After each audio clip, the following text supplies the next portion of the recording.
والصلاة والسلام على أشرف الأنبياء والمرسلين خاتم النبيين سيدنا الممجد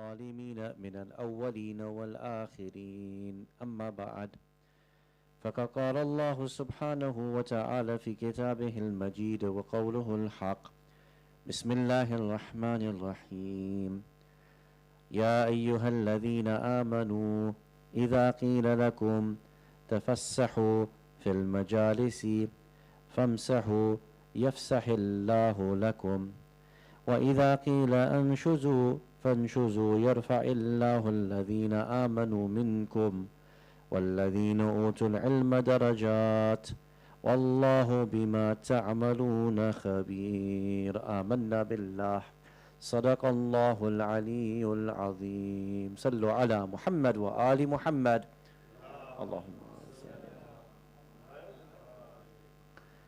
awaited Savior of humanity Imam al-Mahdi alayhi salam, my respected teachers, elders, brothers and sisters, Assalamu alaikum jami'an wa rahmatullahi wa barakatuh.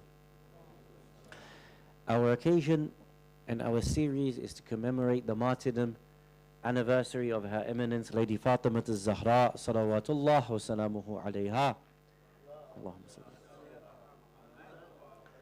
We extend our condolences to the Imam of our time and to all the mu'mineen and mu'minat.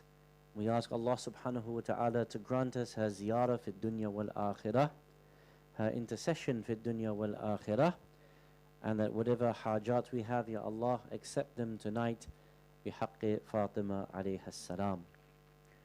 Our series is going to be looking at three maybe controversial areas of discussion. And the idea is to bring them to the forefront so that it challenges not only the minds of our community, but potentially also overhauls the behavior and some practices that are prevalent within our community.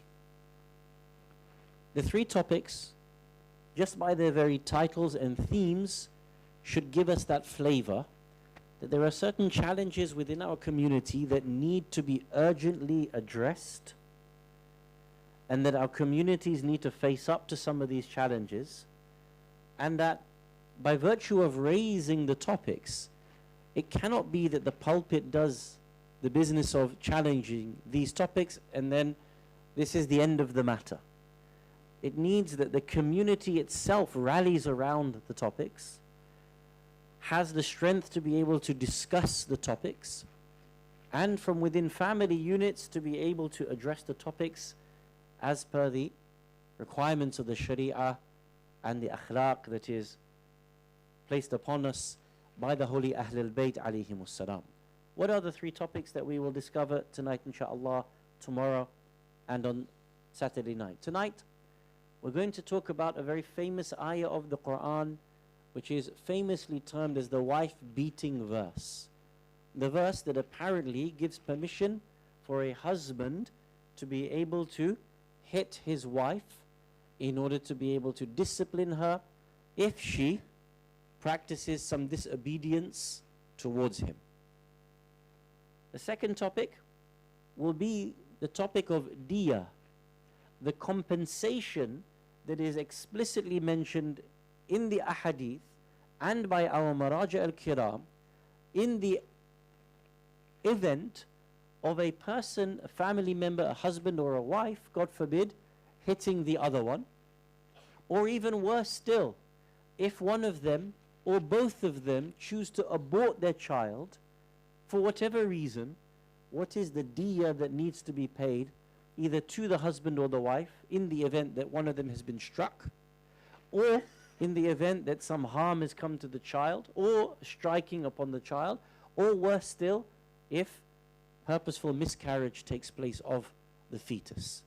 This is explicitly mentioned by the fatwa and relying upon the ahadith. Why? Because both of these things sadly occur within our communities. The issue of violence between husband and wife occurs within our communities. And also the issue, God forbid, of an abortion also occurs within our communities. So both of these topics need to be addressed in order to understand what is the prescription from the Sharia and what is the way that we can change the behaviors that expressly exist within our communities. And the third topic on Saturday night, inshallah, is going to be the topic of trying to bring about reconciliation between family units, particularly between husband and wife, and how the Sharia encourages certain practices and behaviors, and how our counselors, particularly Muslim and Shia counselors, make encouragement to be able to bring family units back together. These are our three topics in order to commemorate the demise and honor Her Eminence Lady Fatimah al-Zahra, salawatullah wa salamuhu alayha.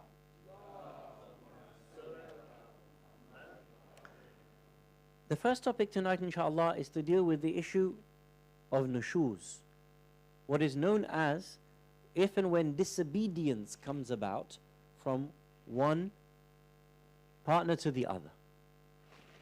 We're going to look at the topic in three ways tonight, inshallah. Number one, we're going to look at the traditional opinion regarding this verse, the so-called wife-beating verse, the so-called verse that permits a husband to strike his wife if she has broken the rights that are upon her towards him.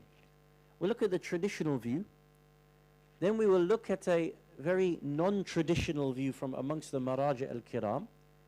And then thirdly, we will look at a way in which we can probably understand the verse in a more contemporary light, that actually tries to remove the idea of violence despite its expressed mention within the Quran. As you know, because this verse exists, sadly many men and sometimes women, they take advantage of this verse and utilize the verse in order to be able to hit or beat or abuse or terrorize or torture their partner violently, physically. You know better than I, throughout history until now, not only has this verse been utilized in this way, we also find that there has been the normalization and the normalizing of the practice of violence towards a spouse. So therefore, when a verse like this comes, from many a perspective, it is being utilized in a way that actually gives it religious legitimacy. Because this act prevails within culture, within history, and no one questions it, when a verse comes along and speaks about this, then it sort of legitimizes the practice from within the faith. And therefore, this is why the door of abuse becomes normalized and even sanctified, because of the abuses that are allowed through the lens of religion allowing this. Tonight we want to challenge this, and we want to come to a point where we can actually state that from amongst our fuqaha and the way in which we can legitimately read the Quran, we can say that this part of the verse that tends to normalize violence from one partner to another, be it husband or wife or vice versa, we can actually legitimately find a way within our understanding to say that this verse no longer applies. And actually to say that there is no such thing as the permission of violence from one spouse to another, whether it be wife towards husband or more normally husband towards wife. In order for us to be able to arrive at that conclusion, I need to be able to demonstrate, number one, the historical perspective, the traditional perspective of this verse, and then number two, to be able to demonstrate a more contemporary view, and then to demonstrate how we can legitimately say the practice of violence is no longer allowed no matter what.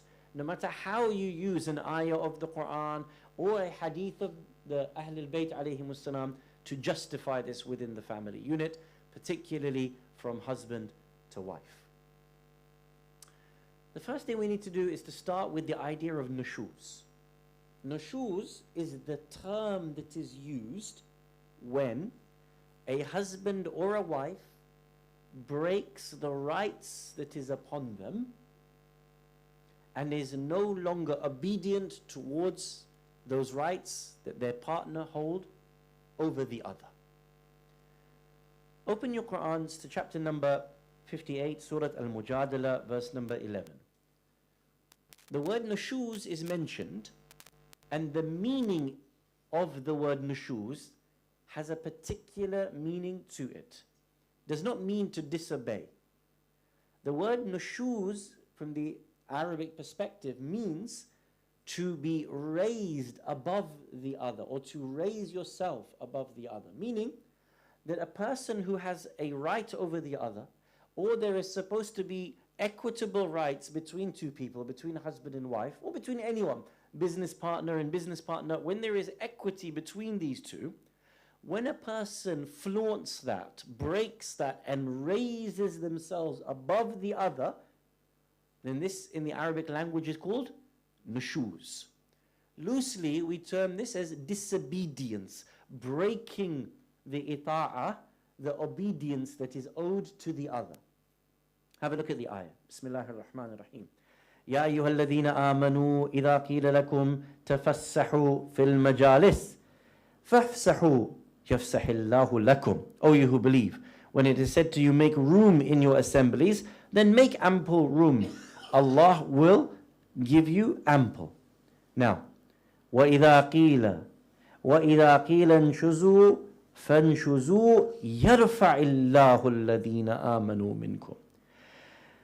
And when it is said, rise up, then rise up. Can you see here the word? فَانْشُزُوا, the root word, nashaza. What will happen? يَرْفَعِ اللَّهُ الَّذِينَ آمَنُوا. Because you've been told to rise up, and you actually obey and rise up, Allah will rise you up. Allah will elevate you.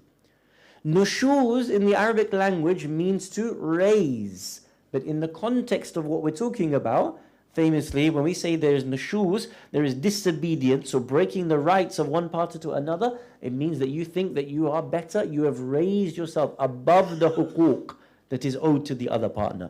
This is why famously it is called nushuz.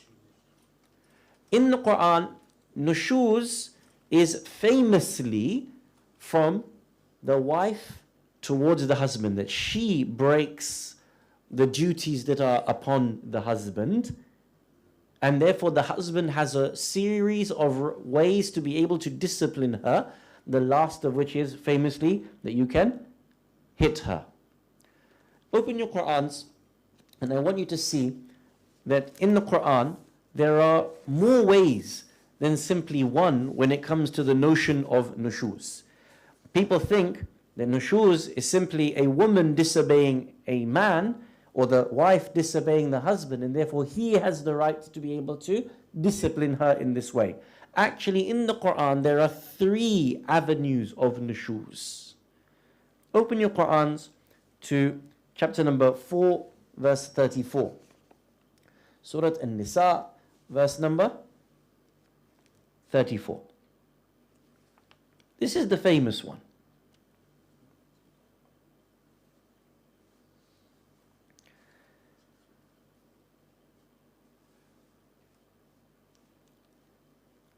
بسم الله الرحمن الرحيم. الرجال قوامون على النساء بما فضل الله بعضهم على بعض وبما أنفقوا من أموالهم فالصالحات قانتات حافظات للغيب بما حفظ الله. Now comes the part of the ayah that I want to focus on.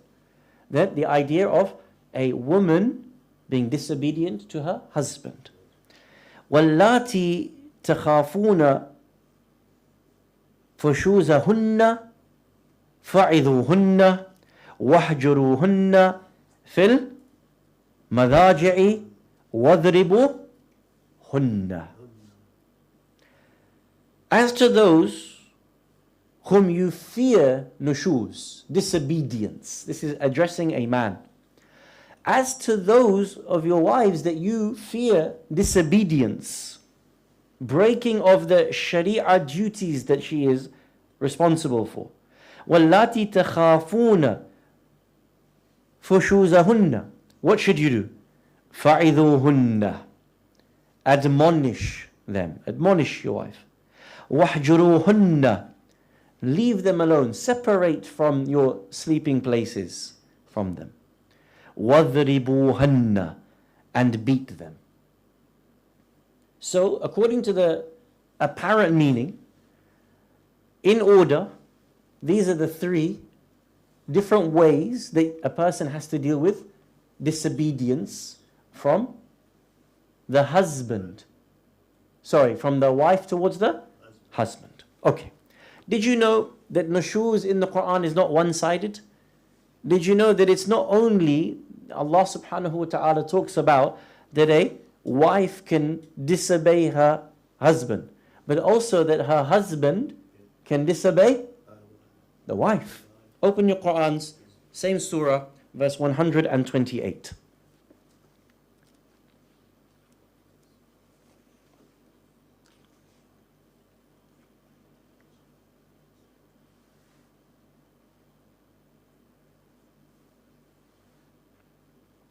Surah Nisa, verse 128. Nushuz, the act of disobeying or breaking the rules or breaking the huquq that are upon you, is not one-sided. Allah Jalla Jalaluhu also talks about it from the perspective of potential of a husband. Bismillahir Rahmanir Rahim. وَإِنِ امْرَأَةٌ خَافَتْ مِنْ بَعْلِهَا نُشُوزًا أو إعراضا فلا جناح عليهما أن يصلحها بينهما صلحا والصلح خير. And if a woman fears nushuz or desertion on the part of her husband, there is no blame on them if they effect a reconciliation between themselves. Reconciliation is better. Did you notice the difference between the two? If a woman commits nushuz upon her husband, he is to admonish her, tell her off. He is to, if that doesn't work, separate the beds, as in separate from the bed. And then if that still doesn't work, beat her. Whereas if a woman fears nushuz from the man's side, or i'radan, or desertion, that he's just going to leave her alone, not attend to her rights, desert her altogether, not give her a divorce or anything like this, what does Allah say? There is no problem on them finding reconciliation. Reconciliation is better. Subhanallah. Why isn't it that he also has to suffer the potential of being told off? Or that she gets to separate from the marital bed? Or that she gets to hit him? Why is it that he gets to hit her, but she does not get to hit him? If nushuz is equally nushuz, why is one allowed but not the other? There's a third potential of nushuz, and that is that both of them can do nushuz upon the other. Open your Quran, same chapter, verse number 35. Surah An-Nisa, verse number 35. Allah subhanahu wa ta'ala says that potentially both of them, man and woman, husband and wife, can break the huquq upon the other. Bismillahir Rahmanir Rahim. وَإِنْ خِفْتُمْ شِقَاقَ بَيْنَهِمَا فَابْعَثُوا حَكَمًا مِنْ أَهْلِهِ وَحَكَمًا مِنْ أَهْلِهَا. And if you fear a breach between the two of them, this is nushuz from both sides, min tarafain, from both sides, then appoint a judge from his side and a judge from her side. If they desire agreement, Allah will bring about an agreement between the two of them. Therefore, number one, from the Quran, nushuz can be from both sides as well as from one side. What we want to do now, inshallah, is to be able to go through the traditional opinion regarding this idea that one is permitted to be able to beat their wife. You all probably have heard this topic many times in some form or another. You've probably heard that there are conditions and that there are rules to it and so on and so forth. When I give you the opinion of the scholars or the hadith, I am not necessarily agreeing with them. In fact, by the end of the muhadara, I will disprove their idea, or in my view, I will disprove their idea altogether from our contemporary maraji'. So even though you can see the Quran gives us this opinion, we will argue that this is an opinion, but this is an application that is no longer permissible. It is outdated. We'll demonstrate it. So the reason why I make that caveat is that there may be some young brothers or sisters who are here, and they may think that I'm advocating that husband or wife can be beaten. We're showing you how the traditional opinion explains this particular view. So if you turn back to chapter number 4, verse 34, وَاللَّاتِي تَخَافُونَ نُشُوزَهُنَّ. If you fear disobedience, فَعِذُوهُنَّ. Admonish them. وَاحْجُرُوهُنَّ. Separate the sleeping places. وَضْرِبُوهُنَّ. And beat them. Return back to this ayah, and inshallah we will go through it stage by stage. We're going to take the Bahth al-Kharij of Ayatollah Sheikh Fadil al-Saffar, one of the leading scholars of the city of Karbala al-Muqaddisa. The reason why I take him is because he represents a very traditional opinion in his abhath, in his researches, and he has presented very detailed explanations step by step, and it makes it very easy for us to be able to consider his view and see actually the way in which he becomes a little bit expressive at the end in certain points. So now you can see in this ayah, Allah subhanahu wa ta'ala has given 3 particular things to do if a woman breaks her duties. We need to be able to define the meanings of breaks her duties. وَاللَّاتِي تَخَافُونَ نُشُوزَهُنَّ. If you fear this disobedience. Now, what is the meaning of fearing this disobedience? Let us give some definition. Is it simply that, for example, your wife refuses to do the dishes? Is that what is meant by disobedience? No. These are specifically and exclusively expressed points within the ahkam, that the sharia defines the meaning of nushuz. It's not that someone from one particular place or culture or time says, this is the meaning of disobedience. I told her to put petrol in the car, she didn't do it, therefore I can tell her off. This is not the meaning of the ayah. According to the huquq that are upon a wife for a husband in the traditional sense, it is the following. Number 1, that she does not offer herself.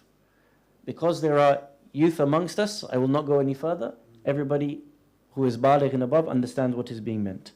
She does not offer herself. She goes out without his permission, without her husband's permission. Or that she leaves the house in an inappropriate way, dressing inappropriately, makeup on, and that this is the disobedience that is done. If these sorts of acts are done, then he is permitted to do admonishment, separate the bed, and beat, according to the traditional understanding of the ayah. Ayatollah Fadil al-Saffar says the following. فَإِذَا لَمْ يَنْفَعْ ذَلِكَ فِيهَا وَتَحَقَّقُوا مِنْهَا النَّشُوزِ مِصْدَاقًا جَازَ لَهُ ضَرَبَهَا حِينَئِذٍ وَذَلِكَ لِنَصِّ الْآيَةِ الشَّرِيفَةِ. If the first 2 acts of telling her off and separating the bed from the bed does not work, then it is permissible for him to hit her as per the ayah of the Quran. And then he gives the ayah of the Quran as we have read.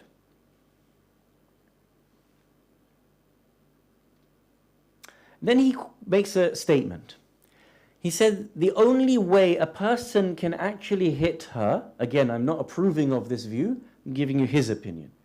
The only way that you are allowed to be able to strike her is if it is done in the semblance of nahi anil munkar and amr bil ma'ruf.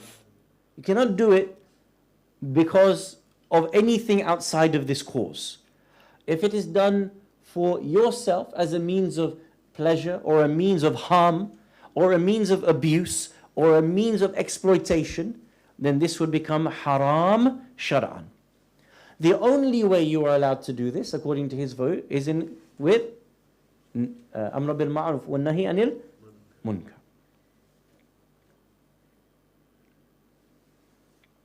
Then comes the question. He says, when it comes to this ayah and the wow of ataf, meaning, look at the three different things that you are potentially allowed to do.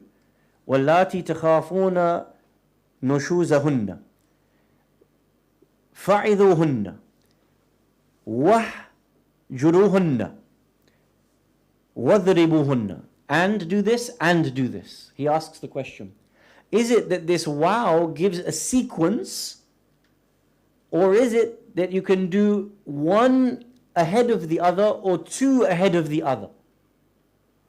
His opinion. الظاهر وهو ما عليه جمع من الفقهاء أنه للترتيب خصوصا وأنه إذا دخل في صفة الأمر بالمعروف والنهي عن المنكر فإن أساليب الأمر بالمعروف والنهي عن المنكر تترتب على بعضها بعض. So there are some fuqaha that will say it is to be done in order, and anyway some say that no, actually what is important is getting to the goal of disciplining your wife and stopping the disobedience from happening, stopping her from leaving the house without your permission, stopping her from going out with makeup, stopping her from refraining from herself to you. Okay. هل ضرب المرأة الناشز إهانة? This is the important point now. Is it that if you were to strike your wife, is this not an ihana? Is this not a shame, an embarrassment, a ridicule, a belittling of her? He says the following. Remember, I'm giving you the traditional opinion. الظاهر أنه لا يعد إهانة وذلك لأن الضرب إذا كان لغاية النبيلة ولغاية الشريفة فإنه يكون حسنا. If you were to do it for the noble cause of Amr bil Ma'ruf and Nahi anil Munkar, then there's no ihana here. It is not horrible to do this. It is not bad. It is not a disgrace, a dishonoring to her for you to be able to beat her, because it is in line with Amr bil Ma'ruf and Nahi anil Munkar.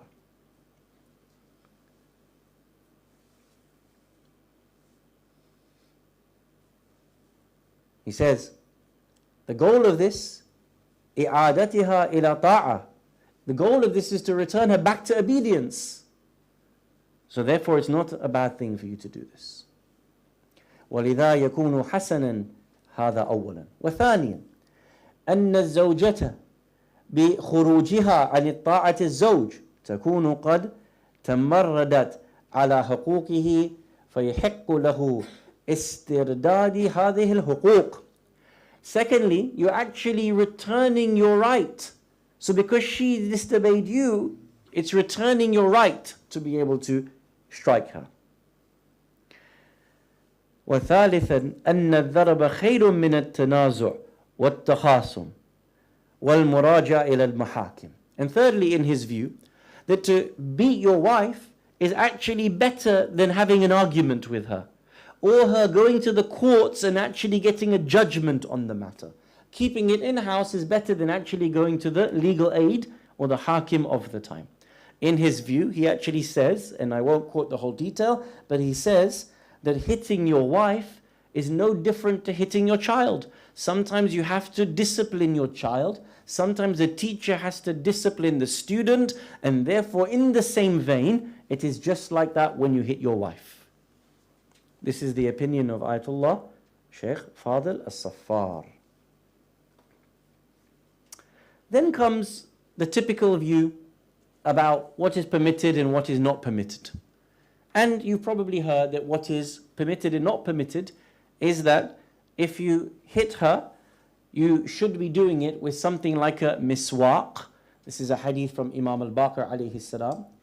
And that you're not permitted to be able to make any harm. There's no color to change. There's no blood to be drawn. There's no bruising to be done. And that you're not allowed to be able to hit upon the face either.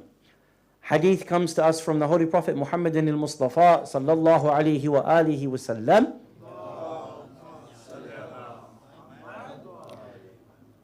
قال يا رسول الله ما حق امرأة عليه قال أن تطعمها إذا تعمت. You feed her the same way you feed yourself, or you feed her when you feed yourself. وتكسوها إذا تسيت, and you dress her when you dress yourself, or how you dress yourself. ولا تضرب الوجه, and it's not permissible for you to strike her face. ولا تقبح ولا تهجر إلا في البيت, and you cannot revile her, abuse her, and you cannot abandon her within her house, according to one hadith. Another hadith, very interesting hadith. Again, these are the ones that are relied upon in the traditional fiqh. Again, I'm not agreeing with them. I'm just telling you the traditional opinion so that there's a bahth ilmi for us to be able to move forward on. Hadith comes, قال النبي صلى الله عليه وآله. The Prophet is narrated to have said, لا تضربوا إماء الله. Do not strike the maid servants of Allah, meaning women. Do not strike women. La tadribu. So is this la saying don't do it at all, or don't do it in a certain way? Nevertheless, hadith says, فَجَاءَ Umar ibn al-Khattab. Who comes? Umar ibn al-Khattab comes to the Prophet sallallahu alayhi wa alihi. فَقال, the women, our wives, have become audacious with us men. فَرَخَّصَ رَسُولَ اللَّهِ فِي ضَرْبِهِنَّ. So the Prophet changed his view and said, no problem, you can hit women. فَأَطَافَ بِآلِ رَسُولِ اللَّهِ نِسَاءٌ كَثِيرٌ يَشْكُونَ أَزْوَاجَهُنَّ. So the wives then came and complained to the women folk of the Prophet sallallahu alaihi wasallam, his wives, his family members. فقال رسول الله صلى الله عليه وآله لقد أطاف بآل محمد نساء كثير يشكون أزواجهن ليس أولئك بخياركم. So then the Prophet got upset that now that the women are complaining to his own family members that they are now being hit, ليس أولئك بخياركم. It is not good for them to come and do this. Can you imagine? The Prophet says, don't do something, but then because a companion comes and says, well, our women folk are becoming audacious and causing us problems, the Prophet sallallahu alaihi wasallam apparently changed the view and said, oh, now you can do this.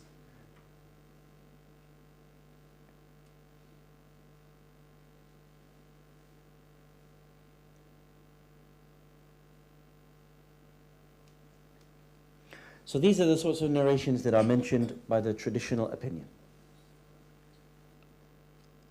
I imagine everybody is quite well aware of this first view, and that this is the permission that is given, and that this is why many people consider it actually permissible for them to be able to participate in this act.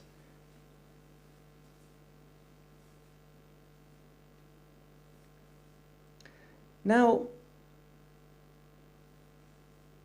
Ayatollah as-Saffar, the marja where we mentioned his view in the traditional sense, he produces a different view now and opens the door to a degree of reform. It helps us to be able to think about this view in a more contemporary light. This is not necessarily an opinion that I'm going to agree with, but I feel it is a good view that opens the discussion very, very well. We mentioned that the first verse says, if she does nushuz, he can do that to her. But then we also mentioned another ayah of the Quran, that if you, a woman, fears nushuz from your husband, there didn't seem to be any equality, did there? What was the view? Reconciliation is better between. So we said that reconciliation, if the man does wrong to his wife, but if the wife does wrong to her husband, then the door is open to be able to do admonishing or separate from the bed, and then eventually to even hit her.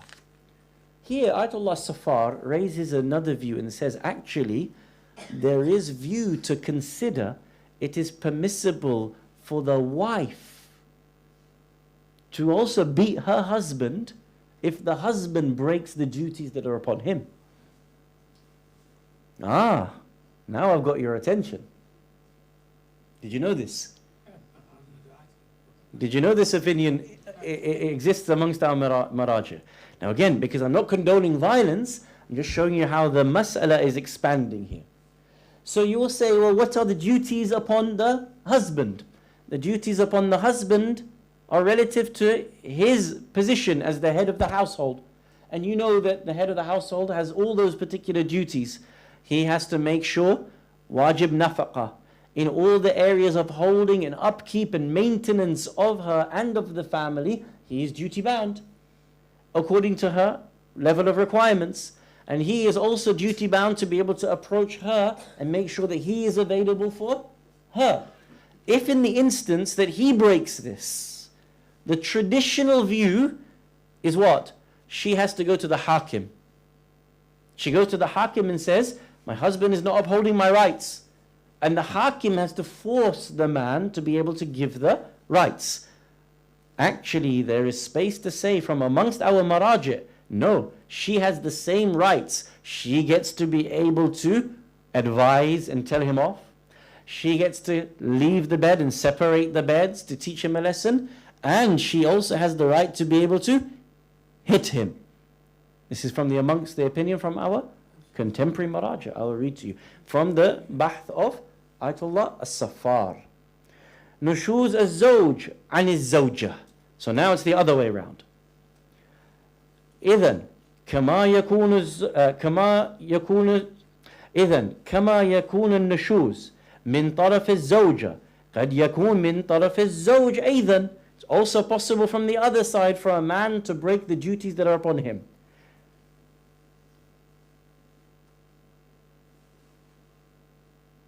فإذا ظهر الزوج النسوج بمنع حقوقها من قسم ونفقة ونحوها فلها المطالبة بها لقاعدة أن لكل ذي حق مطالبة حقه.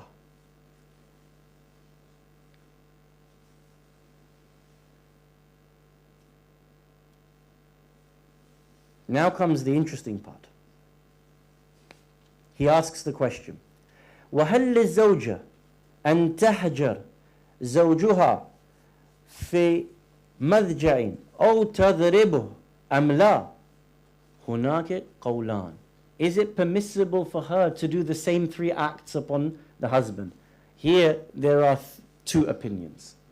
القول الأول لصاحب الشرائع رضوان الله عليه وتبعه في ذلك صاحب الجواهر وغيره وصرحوا بأنه ليس للزوجة أن تهجر الزوج ولا تضربه وذلك. So the first opinion from amongst our fuqaha is that she does not have the right to be able to hit the husband. Rather, she has to go to the hakim. القول الثاني. Are you ready? Are you ready? قول الثاني وهو ما ذهب إليه جمع من الفقهاء ومنهم سماحة السيد الشيرازي في الفقه حيث قال بأن للمرأة ذلك كما للرجل واستدل بذلك لقوله تعالى ولهن مثل الذي عليهن بالمعروف. According to Ayatollah al-Shirazi and many other contemporary maraji, it would be permitted for her to have recourse to the same three means of disciplining her husband on the basis of the ayah. وَلَهُنَّ, for her, مِثْلُ الَّذِي عَلَيْهِنَّ, are the same rights that are upon him. بِالْمَعْرُوفِ, in the ways towards goodness. Chapter 2, verse 228 of the Quran. That according to the Quran, the principle is that whatever rights you have, she has exactly the same rights. Therefore, if you have the right to give maw'idah and to tell her off, she has the right to do the same to you. And if you have the right to be able to withdraw yourself from the marital bed, so does she. And if you have the right to be able to strike her, so does she. Did you know that opinion? Did you know that? No. Most people wouldn't know that. That's the second view. Now, I'm not advocating for any violence, so I'm not saying to you, any one of you, to hit the other or anything like that. But I'm saying, in terms of the opinion, definitely it changes the field. Because now, all of a sudden, if the man realizes that, oh, well, actually, she can legitimately hit me as well, then maybe his behavior will change a little bit. It's either that or a 12-round boxing match, again, which we don't recommend. A third opinion is the one that I want to be able to highlight. And I want to be able to help you and I think about. There are many, many verses in the Quran which we can rationally say are challengeable as to whether they are applicable now or not. Let me explain it in this way. When revelation comes, it has the challenge of doing two things simultaneously. One, it has to address what is going on at the time, but it also has to set about the motion towards betterment for all times in the future. You understand? So it's going to address some things in a certain way and say, these are the rules for now in your social context, in your level of understanding as a humanity at large. But as there is tatawurat, as there is evolution within yourselves, in your psyche, in the way in which you treat one another, it may be that you don't have to go back to a 7th century Arabian context. Rather, you continue to push forward. Let me give you the most famous example, and then we apply it to this particular ayah. Tell me, at the time of Ahlul Bayt alayhimus salam and revelation of the Quran, was slavery permitted? Yes or no? Yes or no? Yes. Today, is slavery permitted? No. At that time, slavery was not considered to be immoral. What Islam did was try to update rules so that it led towards the end of slavery. And if you must take slaves, then it has to be within certain laws that bind you towards rights. Previously, there were no rights whatsoever for slaves. You could do what you wanted, treat them how you wanted, and there was no rules or regulations. Islam couldn't get rid of, abolish slavery in its entirety. It had to bring people to a state where it saw that the way in which they treated them was within law, but it didn't stop it at that end, did it? It wanted us to be able to remove this practice altogether. I'll read to you from one of our maraji of the previous age, one of the most important scholars of the previous age, by the name of Ayatollah Sayyid Dastaghib Shirazi, rahmatullahi ta'ala alayh, one of the great scholars during the Iranian Revolution. He's writing about slavery. Now, as Islam came to the world at a time when the stage of slavery was coming to an end, and that of feudalism was just beginning, it brought with itself laws, creeds, and a discipline of life, all of which were in concord with the prevalent circumstances of economic existence. That is why it approved of slavery as well as permitted feudalism. For Islam could not anticipate the next stage of economic development, nor give any system to the world in which the conditions were not yet ripe for. Can't tell you to do something that we're not ready to maturely understand at that time. He continues. Also, with all of these laws, the slave now came to be regarded as a human being whose personal safety was guaranteed by the Sharia, not permitting any transgression against him throughout word or throughout any act.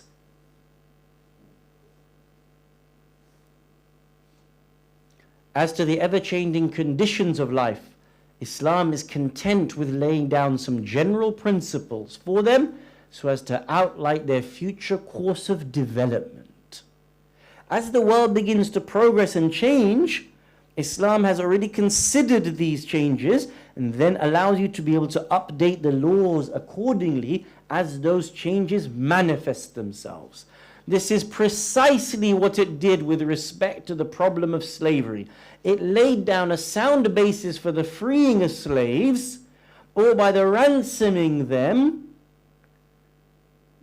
besides pointing out the course towards a permanent resolution for this in the future. You understand? So that as we understood the evils of slavery and our morals changed, we actually allowed ourselves to realize that this practice was no longer allowed. And therefore, even though there was ayat telling you this is how you keep slaves, we don't act upon that, even though it is telling us explicitly within the Quran. Does that make sense? Do you understand that? Here is the opinion of our fuqaha.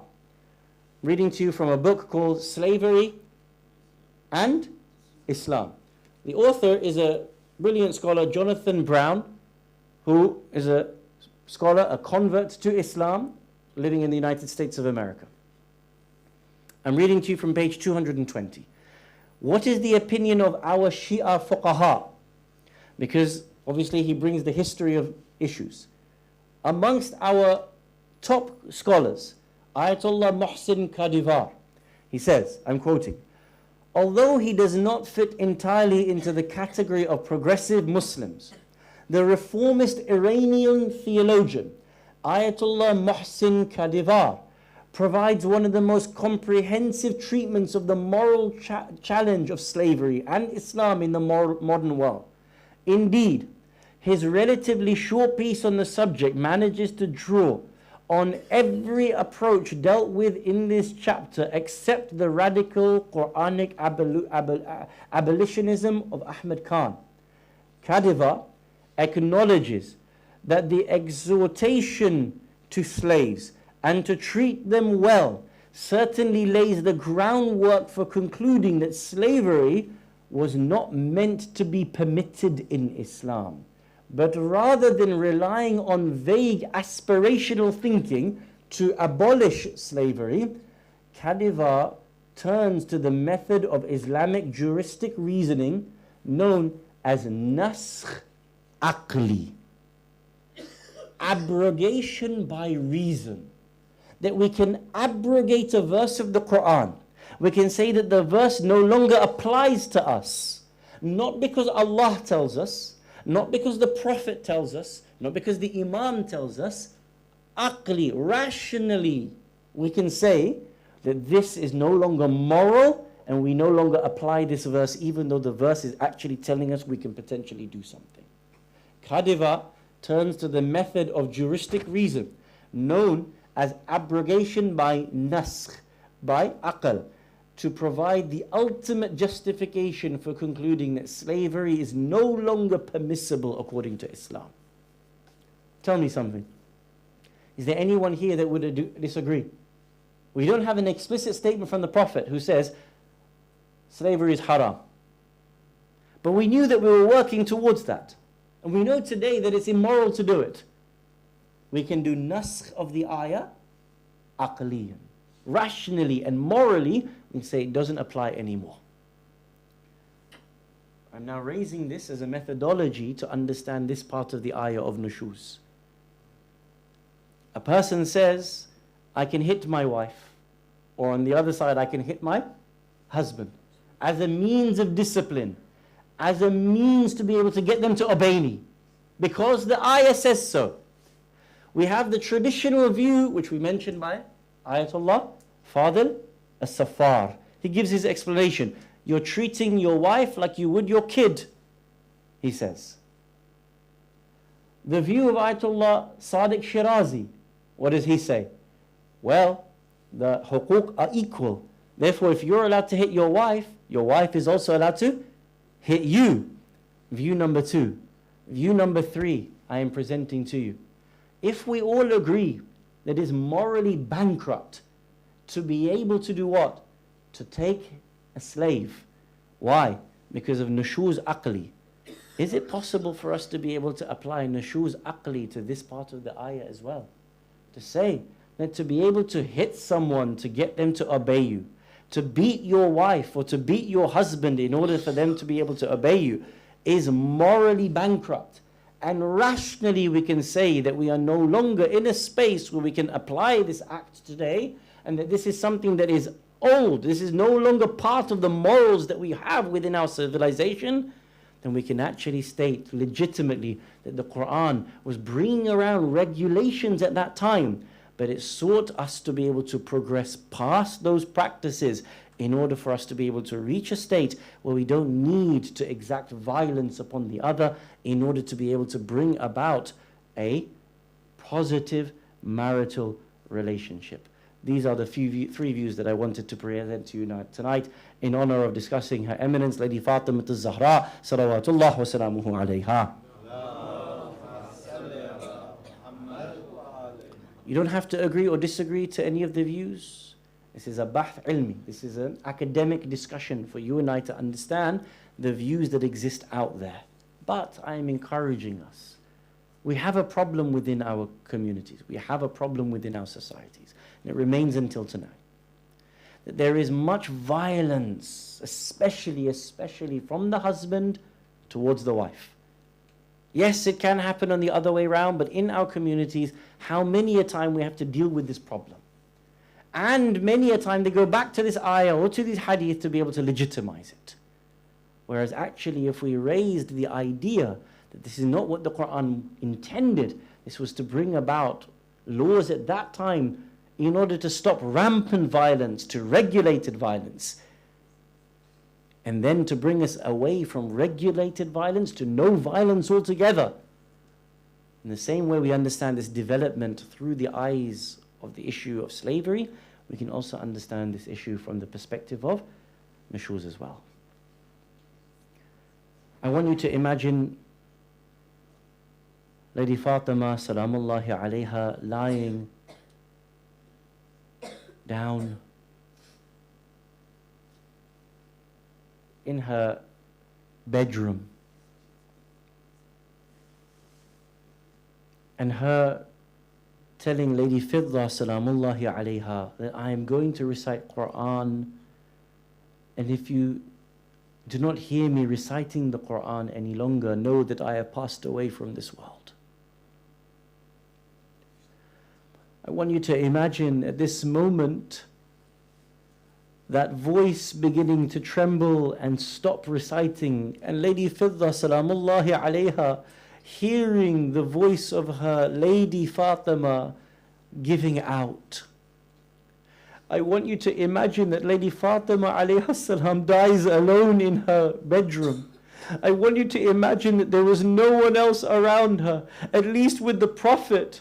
When he dies, he He dies, he leaves this world on the lap of Ali ibn Abi Talib, surrounded by his daughter, surrounded by his grandchildren. I want you to imagine that when Ali ibn Abi Talib passes away, that he is surrounded by his family members. The loneliness of Fatima salamullahi alayha is exemplified, that she has to say to her Fidda and say to her, Lady Fidda, I am going into my room. If you do not hear from me, know that I have passed away.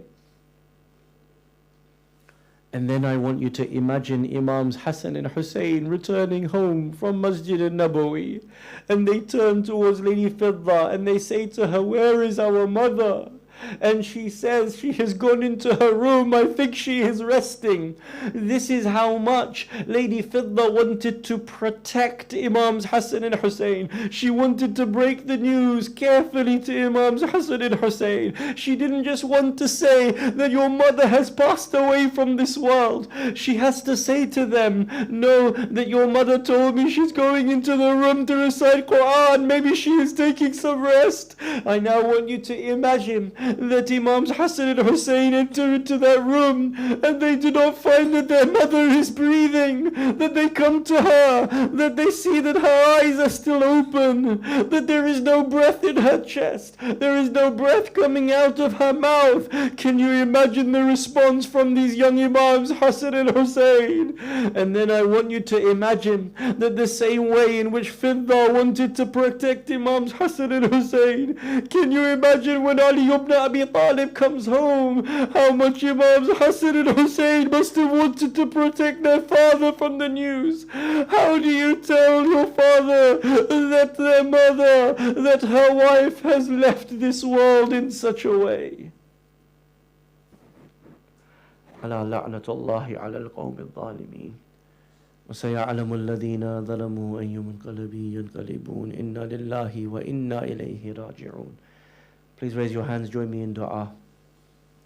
We ask Allah subhanahu wa ta'ala to hasten the appearance of Imam al-Mahdi alayhi salam, to allow us to be alongside him at all times in our life and in our death. If we are to pass away from this world before his coming, Ya Allah, raise us from our graves so that we can partake in the victories of Muhammad and Ali Muhammad. We ask you, Allah, grant us the ziyarah of Sayyidah Fatima alayhi salam fi dunya wal akhirah, and help us to be able to understand our duties towards our family members, towards our partners, and to be able to fulfill our duties like Lady Fatima and Amir al-Mu'mineen alayhim as-salam performed with their partners. Wassalamu alaikum jami'an wa rahmatullahi wa barakatuh. Can I ask you to conclude this discussion with 3 loud salawat upon Lady Fatima and upon Lady Fidda. Sallu ala Muhammad wa ali Muhammad.